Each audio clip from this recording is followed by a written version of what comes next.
Good morning, students. Hope you are fine. Let's start with our new topic, the interview by Christopher Sylvester. This is from our class 12 book Flamingo. This is an excerpt from the Penguin Book of Interviews.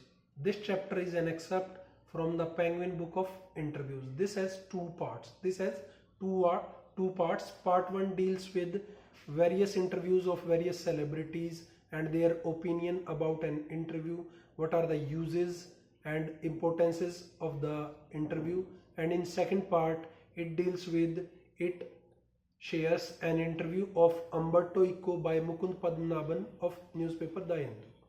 In second part, the various important aspects of interview are shared by Mukund Padmanabhan while interviewing Mr. Umberto Eco. Let's start with part 1. And this chapter throws light on various aspects of interview in the field of journalism. The writer tells that interview has become a vital arena in everyone's lives regardless of the class, literacy, anything. In this we learn about the opinions of many celebrities concerning an interview. Thus we can see from the screen that interview throws light on various aspects in the field of journalism. Writer tells us that interview is an important and vital aspect of our daily lives despite caste, creed or class or literacy levels. We also learn opinions of many celebrities concerning an interview.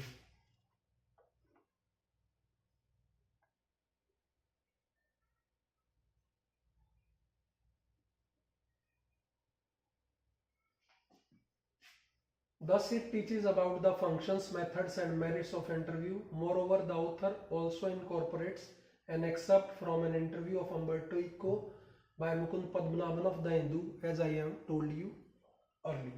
Part 1.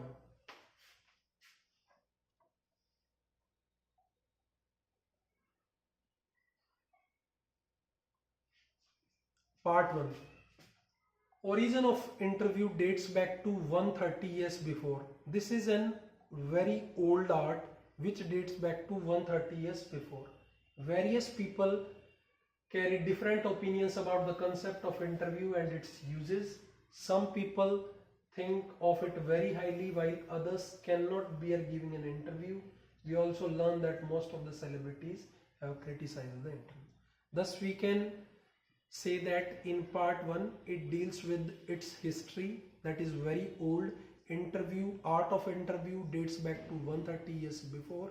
Various people thinks on different modes about interview. Some people think of it highly while others criticized it.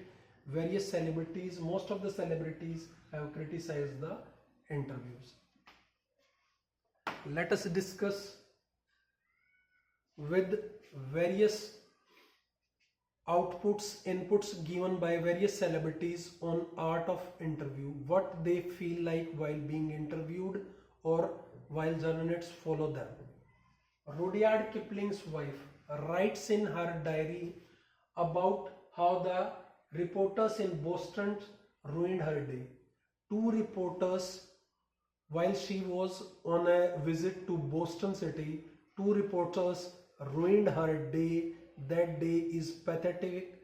That's why she has to write in her diary that both the reporters has ruined her day. Rudyard Kipling, author of Jungle Book, himself considered the art of interview as immoral, a crime and an assault that merits punishment. Rudyard Kipling खुद भी सोचते हैं, जो जंगल book के author है, कि ये immoral है इंटरव्यू, क्राइम है, बल्कि एक असॉल्ट है और जिसके खिलाफ पनिशमेंट होनी ही होनी चाहिए. वो सोचते हैं कि no respectable person ask for और गिव्स एन इंटरव्यू, कि कोई भी सम्मानित व्यक्ति ना तो कहेगा इंटरव्यू देने के लिए और ना इंटरव्यू देगा, बल्कि ऑन द कॉन्ट्रेरी जो रुडियार्ड किपलिंग उन्होंने कहा था कि ये इंटरव्यू जो है एक असॉल्ट है. He himself does N assault on mark Twain. Rudyard Kipling ने खुद ही 40 साल बाद मार्क ट्वेन का एक इंटरव्यू लिया था, तो उन्होंने भले ही इसको क्रिटिसाइज किया, इसको एक असॉल्ट माना, पर खुद 40 साल बाद मार्क ट्वेन का इंटरव्यू लिया। S Naipaul feels that some people are wounded by interviews and lose a part of themselves. S Naipaul भी ऐसा ही फील करते हैं कि कुछ लोग घायल हो जाते हैं इंटरव्यूओं के द्वारा, घायल हो जाते, कोई चोट नहीं लग जाती, मतलब अंतर मन दुखी हो जाता है, फील गुड नहीं करते, और it is like they lose a part of themselves, उनका कुछ हिस्सा चला जाता है और वो उतना गरिमापूर्ण फील नहीं करते। It is not good. Saul Bellow describes it like thumbprints on windpipe, thumbprints on windpipe, कि उनकी जो सांस की नली है उसको जैसे किसी ने दबा दिया हो, सोल बेलो ऐसा महसूस करते हैं। तो thus we can see that most of the celebrities don't feel good about the interviews. Despite the drawbacks,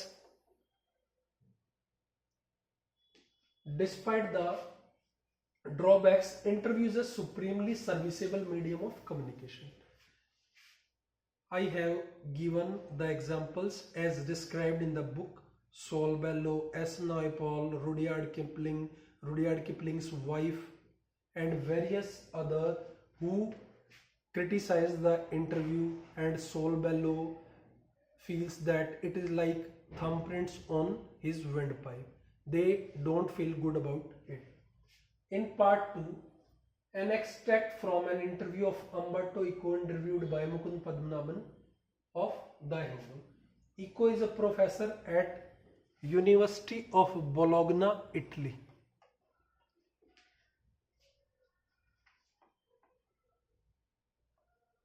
Umberto Eco is a professor at the University of Bologna in Italy, famous for his thoughts on semiotics, interpretation of writing, and beauty of Middle Ages. Umberto Eco has a daunting status as a scholar for his philosophies on semiotics, study of science, and literary interpretation before taking up writing fiction. Interview focuses on his successful novel The Name of the Rose. His novel sold more than 10 million copies.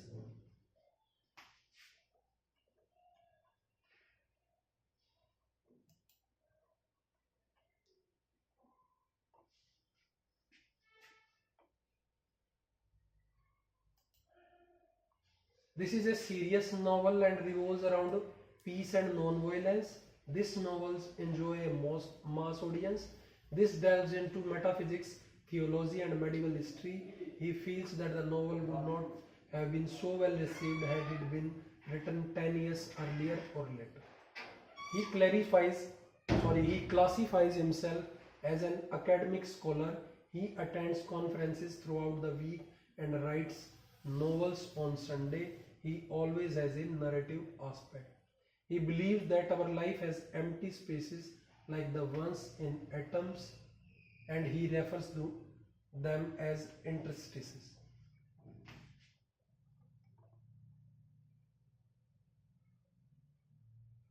जो हमारा part 2 है वो deal करता है मुकुंद पद्मनाभन के interview जो उन्होंने Umberto eco का लिया था, जो एक एकेडमिक स्कॉलर है द हिंदू न्यूज़पेपर के लिए। वो यूनिवर्सिटी ऑफ बोलोगना में प्रोफेसर है सेमियोटिक्स के। सेमियोटिक्स क्या है? स्टडी ऑफ साइंस, संकेतों की जो पढ़ाई है वो सेमियोटिक्स है, और वो interpretation of writings and beauty of middle ages के बारे में भी लिखते हैं। और वो एक बड़े स्कॉलर है जो यूनिवर्सिटी प्रोफेसर है सेमियोटिक्स पे, उनकी बहुत सारी बुक्स पब्लिश हो चुकी हैं, और लिटरेरी इंटरप्रेटर भी हैं, और उन्होंने फिक्शन लिखना बहुत लेट शुरू किया at the age of 50 years. और जो ये इंटरव्यू है मेनली फोकस करता है जो उनकी नॉवल है the name of the roses. ये एक सीरियस नॉवल है और पीस और नॉन वायलेंस के इर्द गिर्द घूमती है, और उनका एक मास ऑडियंस है, वो मेटाफिजिक्स पे, थियोलॉजी पे और मेडिवल हिस्ट्री के बारे में बताता है। और उनको लगता है अम्बर्टो इको को कि जो ये उनका नॉवल है वो उतना सक्सेसफुल नहीं हुआ होता अगर वो 10 साल पहले या बाद में लिखा जाता, और वो खुद को एक यूनिवर्सिटी प्रोफेसर एकेडमिक स्कॉलर कहलवाना ज़्यादा पसंद करते हैं बनिस्बत एक राइटर के, जबकि लोग उन्हें फिक्शन राइटर नॉवलिस्ट के तौर पर ज़्यादा जानते हैं। उनकी लगभग 10 मिलियन कॉपीज बिकी हैं। जो उनके पब्लिशर थे उन्होंने कहा था कि शुरू में हम आपको 3000 कॉपीज का ही एडवांस देंगे, और बाद में अमेरिका जैसे देश में उसकी 10 मिलियन कॉपीज सोल्ड की उस पब्लिशर ने। जो अम्बर्टो इको हैं उनके जो लाइफ का एक इंपॉर्टेंट एस्पेक्ट है जो उन्होंने डिस्कस किया है वो that is about empty space. Empty space, खाली जगह। वो कहते हैं कि यूनिवर्स से अगर एम्प्टी स्पेस को निकाल दें तो यूनिवर्स एक मुट्ठी में आ जाएगा। यूनिवर्स एक मुट्ठी में आ जाएगा। एम्प्टी स्पेस को कैसे डिस्कस करते हैं वो, कि जैसे उनसे मिलने कोई आदमी आया है और उनका घर 3rd फ्लोर पे है और वो ग्राउंड पे एलिवेटर ले रहा है। जब वो एलिवेटर में चढ़ा तब से लेकर जब तक वो अम्बर्टो इको के पास आएगा तब तक के टाइम में वो एक आर्टिकल लिख चुके होंगे। ऐसे ऐसे एम्प्टी स्पेसेस को यूज करके उन्होंने बहुत सारा काम किया है।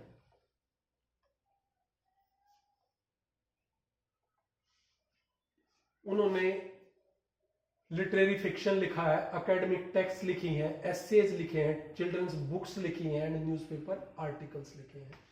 ये उन्होंने उस एम्प्टी स्पेस को यूज करके किया है। जो एम्प्टी स्पेस वो यहां डिस्कस कर रहे हैं, कह रहे हैं कि उसको वो गैप और स्पेस की तरह यूज करते हैं, और उन्होंने अपना सारा प्रोडक्टिव वर्क इसी एम्प्टी स्पेस में किया है। तो कंक्लूजन क्या हुआ इसका,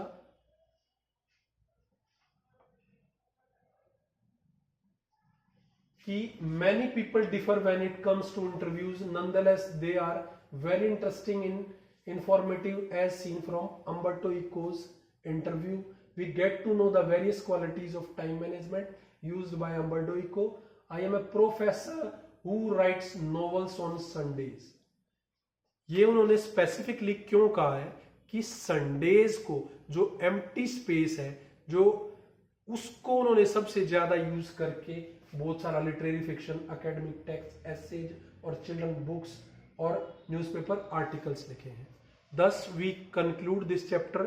This chapter deals with 2 parts.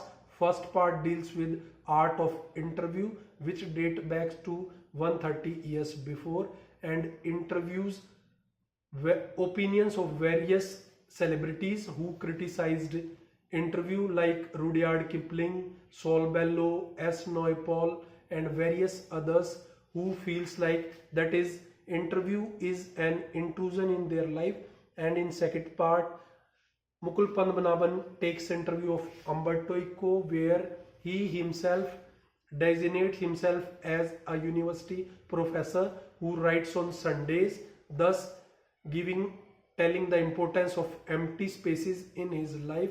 Through these empty spaces, he has done most of his literary work, fiction, newspaper articles, children's books.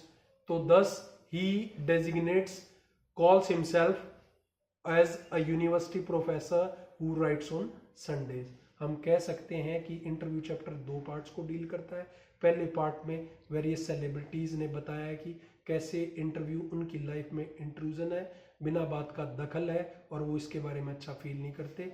Second part में अम्बर्टो इको, जिनका Name of the Rose novel बहुत मशहूर हुआ, 10 million copy बिकी, जिन्होंने time management सीखा हुआ है, जिसकी वजह से जिसको वो एम्प्टी स्पेस बुलाते हैं और जिसकी वजह से वो इतना सब लिख पाते हैं। तो thus we conclude on this note that it is a very beautiful art which deals about 2 themes. First is reaction and views of celebrities towards an interview. Most famous personalities find it is an intrude on their lives and never give an interview in all their lives. It tells how the freedom of press can curtail individuals' privacy. And in part 2 we get to know about empty space in our life that Umberto Eco uses to its advantage, his advantage, and does most of his work in these empty spaces. This helps him gather so many feathers in his head. Thank you. This is all for the day.